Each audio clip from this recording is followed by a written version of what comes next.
Hi, Dr. Shefali. How are you? Hi, I'm so happy to be here with you.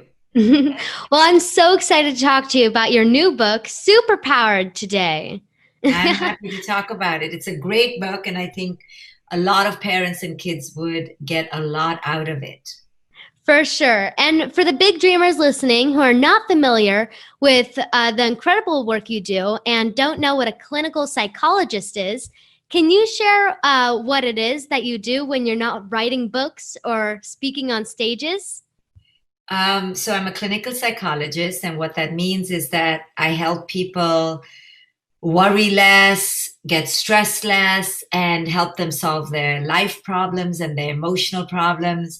So anyone listening out there, if you are feeling stressed, then you can ask your parents if you can speak to a life coach or a therapist. I'm a therapist.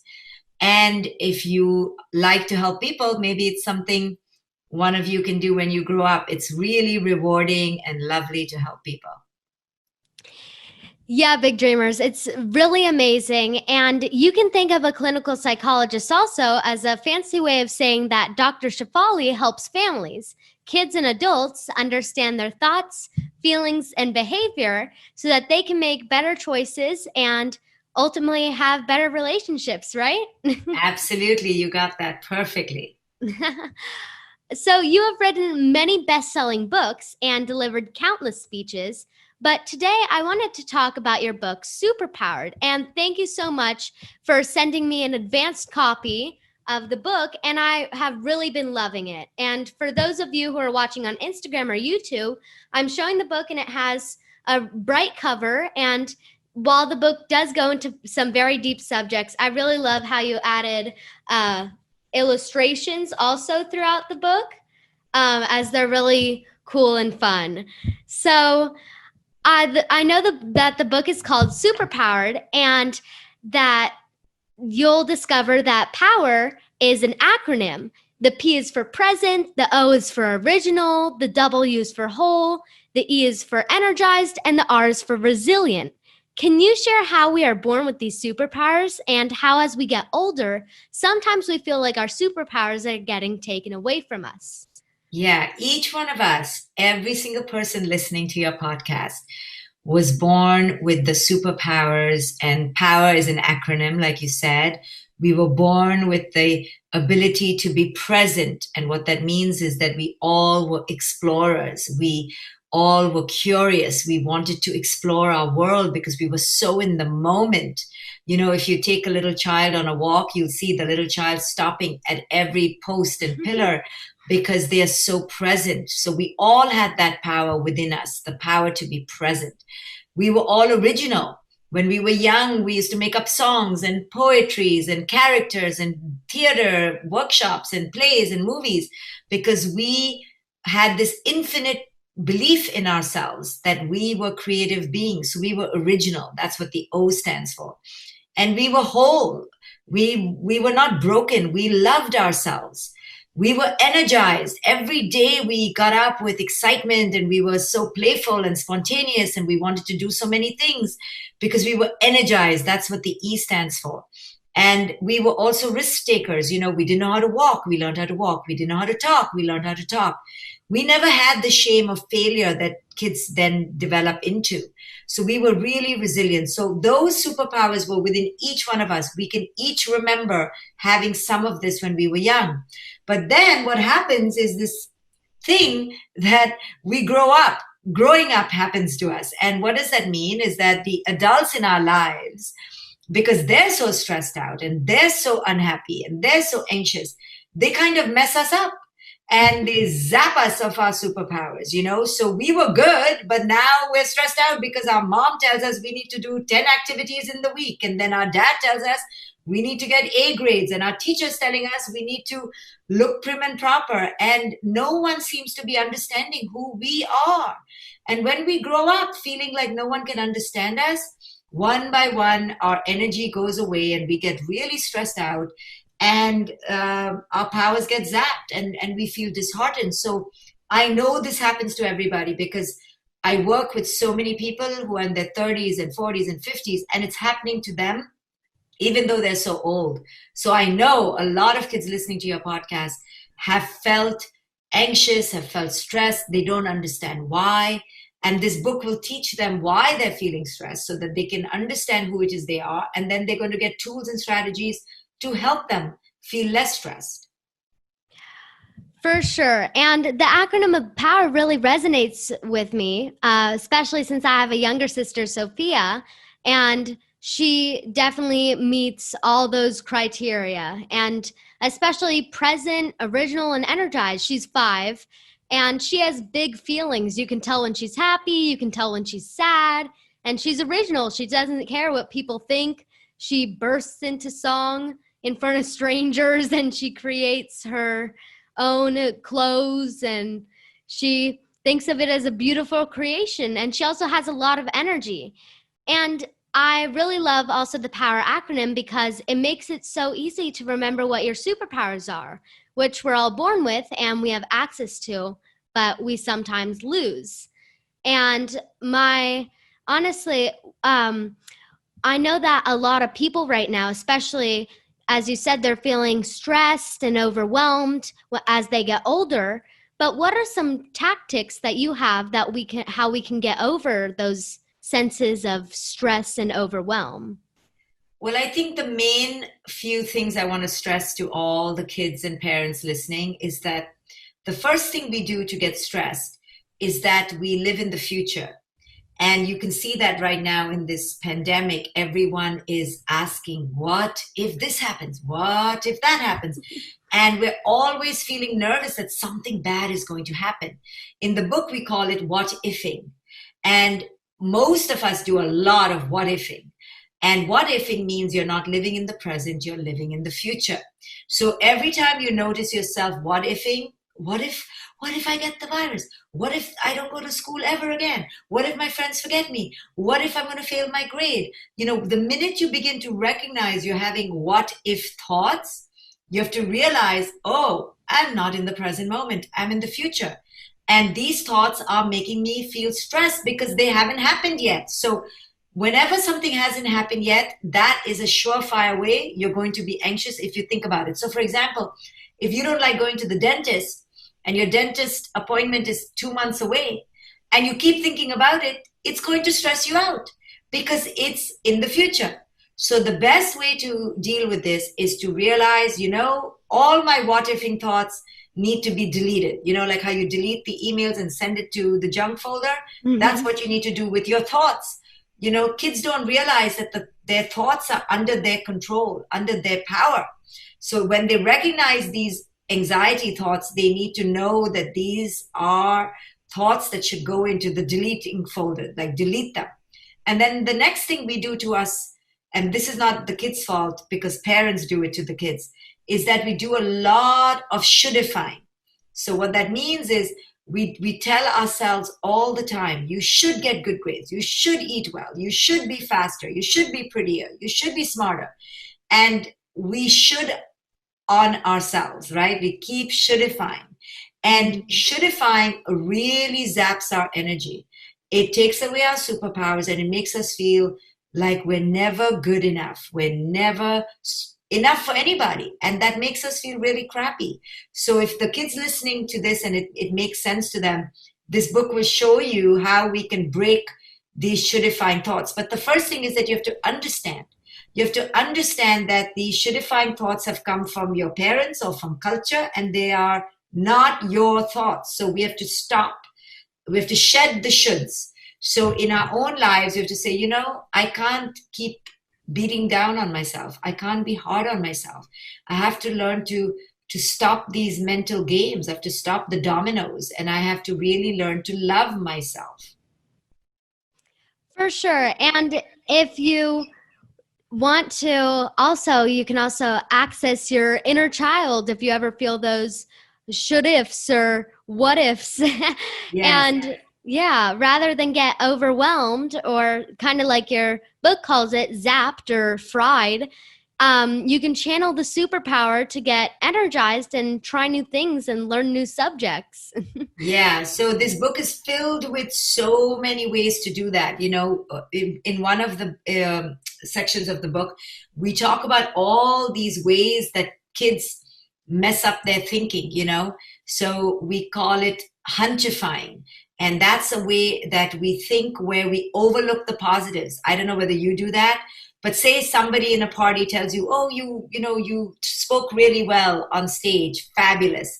But then 5 other people tell you that your hair looks funny. Which one are you going to remember? The positive or the negative? The negative? Exactly. So that's called overlooking the positive. And most of us do that, even grown-ups. Then we do this other thing where, you know how sometimes when you speak or when you go to a party again or to a big event, do you sometimes feel like, oh my God, everyone is looking at me and they're all laughing at me or they're looking at me in a negative way? Sometimes kids do that and they feel like they're under spotlight and they feel really conscious of themselves. We call that lightifying. Then people do another thing where you always imagine the worst case scenario. Oh my God, I failed my exam, right? Mm-hmm. And that's called extremifying. We extremely, exaggerate the bad stuff. Then we do this other thing called supersizing, where we take something small. Like, so if the teacher said to you, next time you better do better. Like, suppose she just said something like that. Supersizing means we take it to the biggest extreme and we go, oh my God, she hates me, she hates me, she hates me, right? So we do, so these are the things we do to our thoughts. And when we learn to recognize, oh, I'm extremifying, oh, I'm supersizing, then you can realize that these are thought errors we're making, and then we can change our way of thinking. Everything that is happening to us is happening because of our thoughts. So if we can change our thoughts, we can change our feelings, and if we can change our feelings, we can change our behaviors. For sure. And another one of my favorite strategies in your book was how to deal with worry. And you explain also that when we were cavemen and women hundreds of thousands of years ago, every sound in the wilderness you heard you needed to be worried about it because it could be a saber-toothed tiger or something that could kill you. And while we've come a long way from that, how to deal with worry, in your book, there's a character called Wista The Worrier. And I think that could really help our big dreamers also. So who is Wista, and what's the idea behind this worry character? Well, each one of us has a worry part, an angry part, a really quiet part. And typically for the worry part, we get worried about the worry part. When we're anxious, we get anxious about being anxious. So what we're trying to teach all of you kids is that there's nothing to be afraid of. These are just different parts of you, and you can give it a character and a name. So we called our worry part Wista the Worrier, but you can call yours, Stan the whatever, just call it Mary, Stan, Samantha, Jessica. You can give it a name so that you can welcome this part of you rather than feeling like you have to throw away this part of you. And this is what we have to do with all the parts of ourselves, because every part of us comes with a message and it's telling us something. Sometimes it's telling us, hey, relax. Sometimes it's telling us, hey, run. Sometimes it's telling us, ignore, right? So they're different messages, and we have to learn to read and decode them, and we can only do that when we understand who it is we are. So a big job that I want all your listeners to listen to is to first understand that all their big feelings are important and every part of them is normal. Whatever they're feeling is normal. The world we live in right now has put a lot of pressure on us kids, on you kids, and you're feeling the pressure on your shoulders and you don't know who to talk to. You think something's wrong with you. You think you should not be anxious. And we're here to tell you it's okay to be anxious. Talk about it. Share your feelings. Don't bottle it up. The more you share, go to your counselor, go to your best friend, go to your mom, go to your parents, and ask them to give you time so you can express your feelings, so that you can release some of that pressure that's inside you. So in this book, we teach kids that, hey, there's nothing to worry about. Give your feelings a name, give them a character, talk to your character, and learn to discover who you are. For sure. And guys, get the book because it will help you with your worries and your anxiety. And as Dr. Shefali said, give your worry a name, like Stan, Samantha, Hayden, who knows? And actually, another little tip for worriness, a man named Simon Sinek was on the podcast, and he also shared a concept called not worried, excited. So yes, if your house is on fire, you should be worried and get out of there.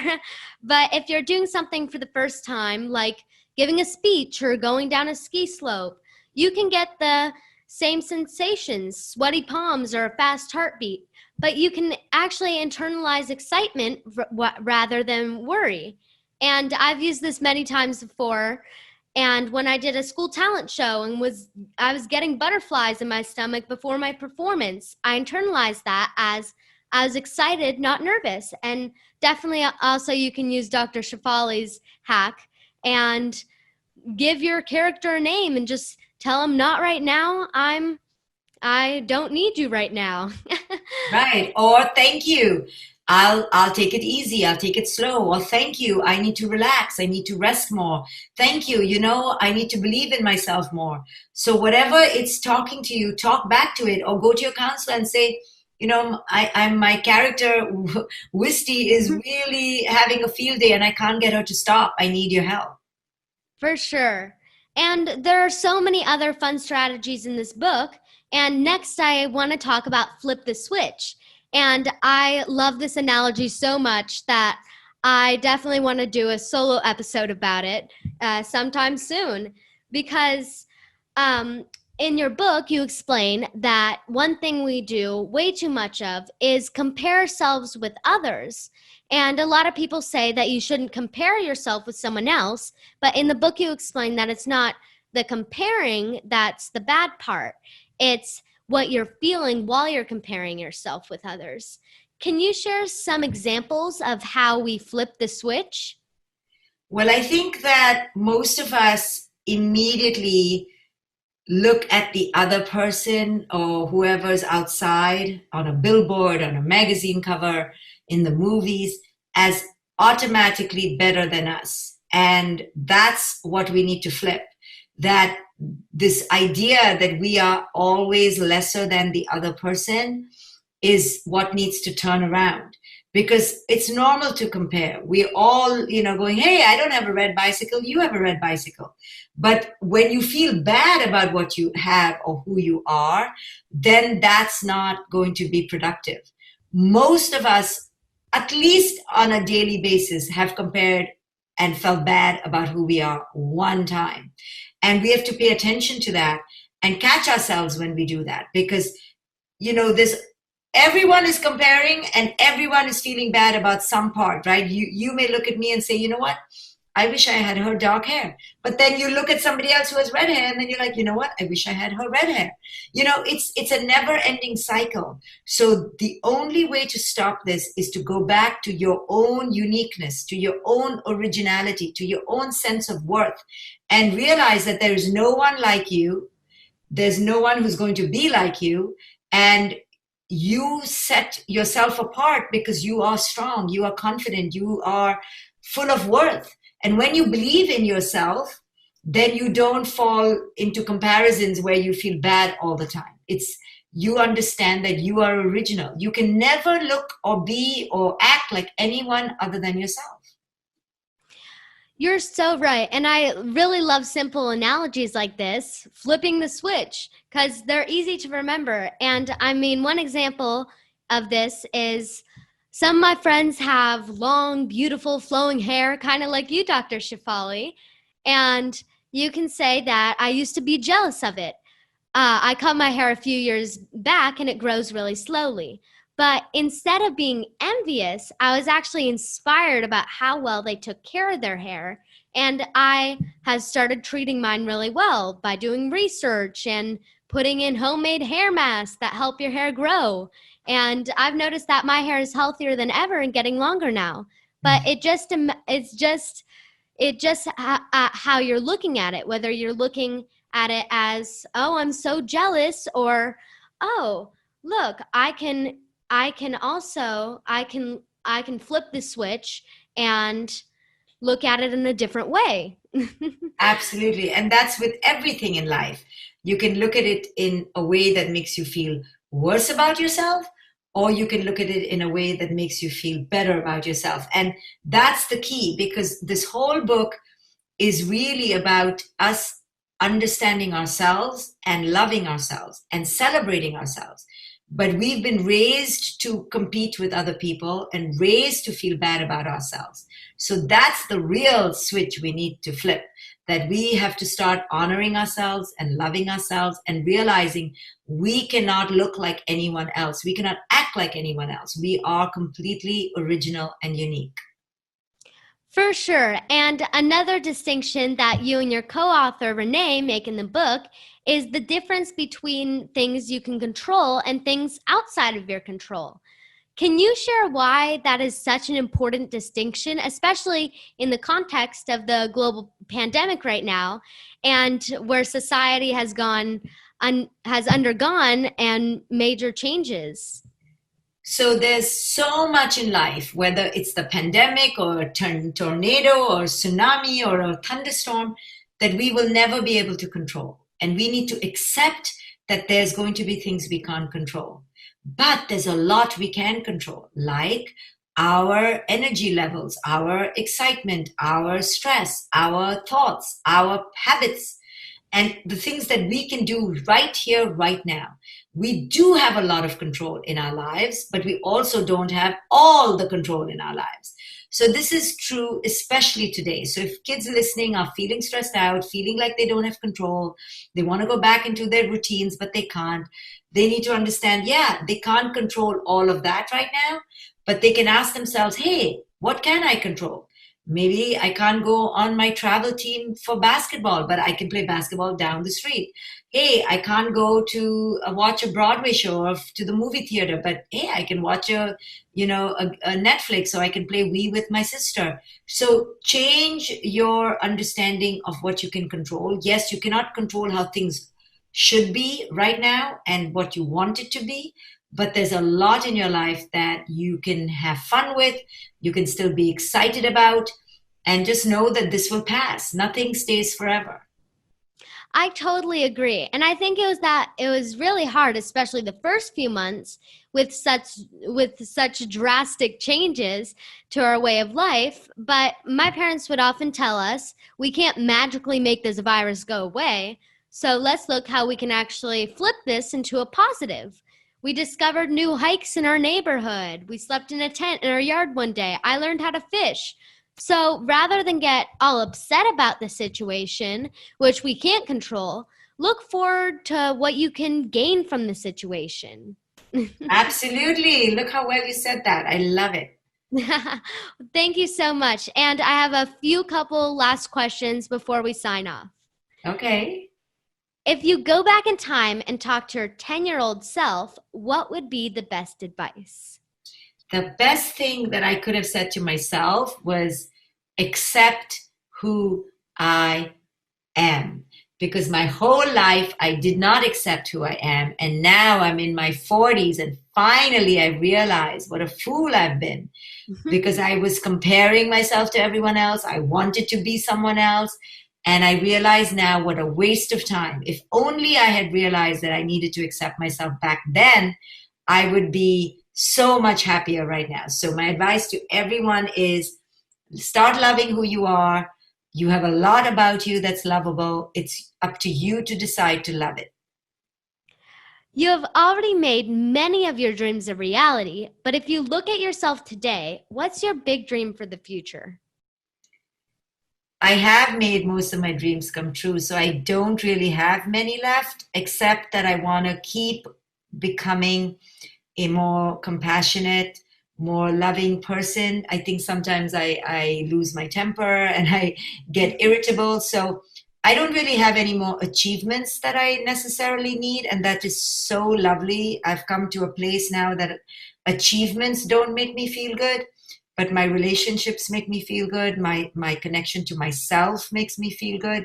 So now I'm learning to love myself more, to relax more, to do less. And that's my next dream, is to do less, not more. That's amazing. And for our very last question, where can our audience find out more about you? Well, they can go to my website, and you'll provide that, drshefali.com. And my co-author has a fabulous website for all kids and parents called gozen.com, GOZEN.com. That's an even better website than mine because it's full of interactive games, and she has such amazing characters, and it's meant for kids and teenagers to go and explore how to handle their life. And she gives so many great techniques and solutions. So go to gozen.com and buy our book, Superpowered. It's coming out next week. We would love to see it in everyone's hands. For sure. Thank you so much, Dr. Shefali. Big Thank dream. you.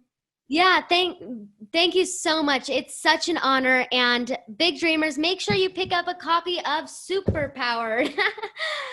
It's really my favorite book of 2020 thus far, and I know it will help all of you out there defeat the negative challenges we're experiencing as a world right now. So everybody, please go pick up Superpowered. It's amazing. Thank you so much. Well, thank you so much for joining us, and I really enjoyed talking with you. Thank you.